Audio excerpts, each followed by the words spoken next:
자, 여러분 반갑습니다. 경제학장 박사입니다. 오늘부터 우리 에렌버그 노동경제학 교재 1장의 진짜 핵심, 그러니까 앞으로 배울 수많은 노동정책들이 대체 왜 필요한 건지 그 근본적인 이유를 한번 제대로 파헤쳐 보겠습니다. 제가 이거 진짜 농담이 아니고요. 오늘 다루는 이 규범 경제학이랑 정부 정책의 논리적인 흐름, 이것만 제대로 딱 잡아두잖아요? 그럼 앞으로 우리가 공부할 그 어떤 노동 정책이 나와도 절대 흔들리지 않는 튼튼한 뼈대를 갖추게 되는 거예요. 말 그대로 절반은 먹고 들어가는 거죠. 자, 준비되셨죠? 힘차게 시작해 봅시다. 박사님, 근데 궁금한 게 하나 있습니다. 경제학 원론 배울 때 보면 시장은 보이지 않는 손에 의해서 자원을 가장 효율적으로 배분한다고 하잖아요? 그런데 왜 굳이 정부가 나서서 정책을 만들고 시장에 개입을 해야 하는 건가요? 이야, 아주 예리하고 좋은 질문이에요. 바로 그게 오늘 우리가 파고들 핵심 내용입니다. 학생이 말한 그 보이지 않는 손이 완벽하게 작동하는 시장은요, 안타깝게도 교과서 안에만 있어요.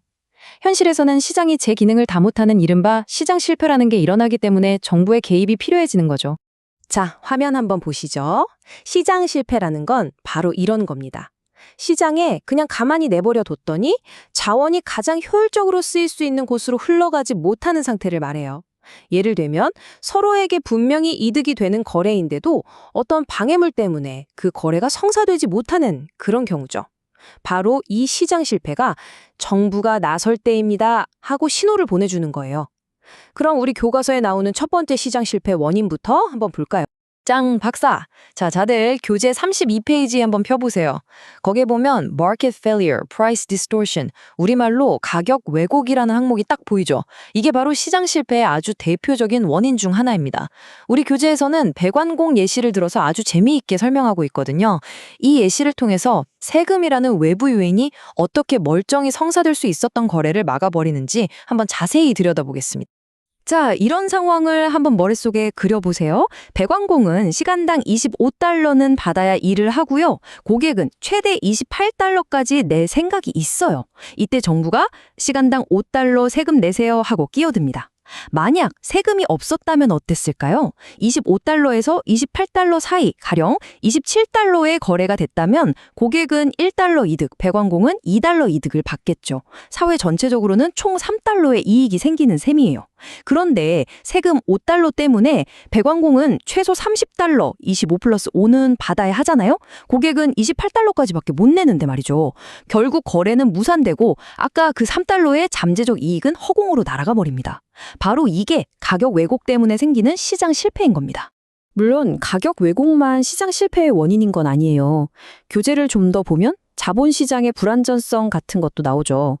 예를 들면 정말 유능한 친구가 직업훈련을 받고 싶은데 당장 돈이 없어서 대출 받으려니까 은행에서 담보가 없네요 하면서 안 빌려주는 그런 상황 같은 거요. 또 외부 효과라는 것도 있어요. 한 가정이 자녀 교육에 투자하는 건 그 가족한테만 좋은 게 아니라 나중에 그 아이가 훌륭한 사회 구성원이 되니까 사회 전체에도 이득이 되거든요. 근데 이런 사회적 이득은 시장 가격이 제대로 반영이 안 되죠. 이처럼 시장은 곳곳에서 삐걱거릴 수 있다는 겁니다. 아, 박사님 이제 알겠어요. 그럼 시장이 이렇게 스스로 문제를 해결 못하니까, 즉 시장 실패가 일어나니까 정부가 최저임금제 같은 정책을 만들어서 개입을 하는 거군요. 짱 박사. 맞아요. 정확합니다. 바로 그거예요. 시장이 실패했을 때, 그럼 이제 어떻게 해야지? 우리는 무엇을 해야 하지? 이 질문에 대한 답을 찾아가는 학문적인 접근법이 필요한데 그게 바로 규범 경제학이라는 겁니다. 경제학은요, 크게 두 갈래로 나눌 수 있어요. 하나는 현재 상황이 어떻다 하고 사실을 그대로 분석하는 실증 경제학이고요. 다른 하나는 무엇이 더 바람직한가 또는 어떻게 되어야 하는가를 다루는 규범 경제학입니다. 정부 정책은 바로 이 규범 경제학의 영역에 속하는 거죠. 시장 실패라는 문제 상황을 진단하고 더 나은 사회를 만들기 위해서 어떤 정책이라는 처방을 내려야 할지 가치 판단을 통해 결정하는 과정이라고 생각하면 쉽습니다. 그럼 정부가 개입해서 정책을 만들면 모든 문제가 다 완벽하게 해결되는 건가요? 하하, 그랬으면 얼마나 좋겠어요. 하지만 경제학에 아주 유명한 격언이 있죠. 세상에 공짜 점심은 없다. 정부가 정책을 만들 때는요, 거의 항상 아주 어려운 선택의 기로에 놓이게 됩니다. 그게 바로 효율성과 공평성 사이의 딜레마예요. 자, 이 두 개념은 확실하게 구분해야 합니다. 먼저 효율성이라는 건 낭비 없이 경제라는 파이의 크기 자체를 가장 크게 만드는 걸 말해요. 경제학에서는 이걸 파레토 효율성이라고 부르는데 쉽게 말해서 더 이상 손댈 곳이 없는 최적의 상태를 뜻합니다. 반면에 공평성은요, 그렇게 크게 만든 파이를 어떻게 나눌 것인가에 대한 문제예요. 파이를 키우는 문제와 나누는 문제, 아시겠죠? 이 어려운 딜레마를 제대로 이해하려면 우리 교재 33페이지에 나오는 아주 기가 막힌 사례를 하나 봐야 합니다. Efficiency vs Equity 부분에 나오는 에이스 엔지니어링이라는 회사와 셀리라는 노동자의 임금 협상 사례인데요. 이걸 보면 효율성과 공평성의 관계가 아주 선명하게 보일 겁니다. 자, 이 그래프 좀 보세요. 셀리는 시간당 최소 $20는 받아야 일을 하겠다고 하고 회사인 에이스 엔지니어링은 최대 $22까지는 줄 수 있다고 해요. 자, 그렇다면 이 둘 사이의 거래가 성사되기 위한 효율적인 임금 구간은 어딜까요? 맞습니다. 바로 $20와 $22 사이의 모든 금액이에요. 예를 들어서 $21에 합의했다고 쳐요. 그럼 셀리는 최소한 받고 싶었던 돈보다 $1 더 버는 거고 회사는 최대로 주려던 돈보다 $1를 아끼는 거죠. 둘 다 이득이잖아요. 이 구간 안에 있는 어떤 금액이든 거래 자체를 가능하게 만들기 때문에 경제학적으로는 전부 효율적이라고 말하는 겁니다. 아, 네. $20에서 $22 사이가 전부 효율적이라는 건 이제 이해가 됐어요.